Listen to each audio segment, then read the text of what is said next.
Bonjour à tous. Aujourd'hui, je vais vous parler des protéines. Alors, les protéines, il en existe plusieurs sortes, hein. Vous avez les protéines d'origine animale, comme la viande, le poisson, les sous-produits animaux, comme les œufs, le fromage, etc. Et après, vous avez les protéines végétales, comme les légumineuses et les céréales riches en protéines.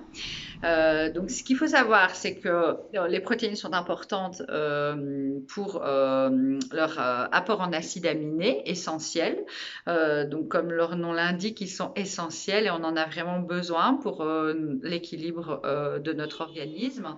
Les protéines, ces fameux acides aminés sont souvent précurseurs d'hormones, donc ils régulent vraiment bien notre équilibre hormonal, en particulier pour tout ce qui est hormones du bonheur, hormones du sommeil, la sérotonine, la mélatonine, etc. Donc il est essentiel d'avoir un apport en protéines tous les jours. Par contre, là où il va falloir faire très attention, c'est que il ne faut pas manger de mauvaises protéines. Donc il ne faut pas abuser par exemple de viande rouge.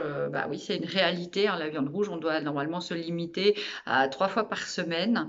Et le reste du temps, ça doit être viande blanche, poisson et végétarien. Voilà. Les repas végétariens sont excellents pour la santé, en particulier le soir, hein. S'il y a un moment dans la journée où vous devez remplacer par des protéines végétales, c'est le soir, parce que c'est vraiment l'idéal pour bien dormir. Pour les personnes qui ont du mal au moment de l'endormissement, sachez que le repas peut jouer énormément sur l'endormissement, à savoir que si vous avez mangé par exemple de la viande rouge, vous partez au moins sur 6 heures de dégradation intestinale et pour vous endormir, votre intestin doit être au repos. Voilà. Donc si vous mangez des viandes lourdes à digérer comme ça, vous risquez d'avoir du mal à vous endormir. Donc sachez-le, si vous faites partie de ces personnes qui ont du mal à vous endormir, privilégiez les repas légers, les viandes blanches plus légères, plus faciles à digérer, ou carrément un bon repas végétarien. Alors là où il y a un hic dans les repas végétariens et les protéines végétales, c'est qu'il faut bien faire, bien équilibrer ces repas végétariens et bien faire ces associations. Les protéines végétales ne sont pas entièrement assimilables comme les protéines animales. Et c'est souvent pour ça que des personnes qui se lancent dans des régimes végétariens se retrouvent avec des carences, c'est parce qu'ils font mal leurs associations et l'équilibrage de leurs assiettes.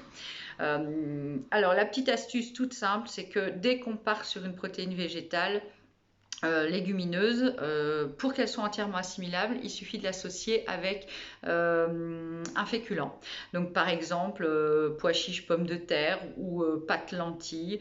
Voilà, ça c'est les associations parfaites. Vous rendez votre protéine végétale entièrement assimilable et on évite les carences. Et après, vous avez des protéines végétales plus faciles et entièrement assimilables. C'est un peu l'exception, comme le quinoa. Le quinoa, il se suffit à lui-même, donc il est super facile à incorporer dans les plats, même pour les enfants. C'est bon, c'est gourmand. On sait faire beaucoup de choses, des couscous, des taboulés, etc.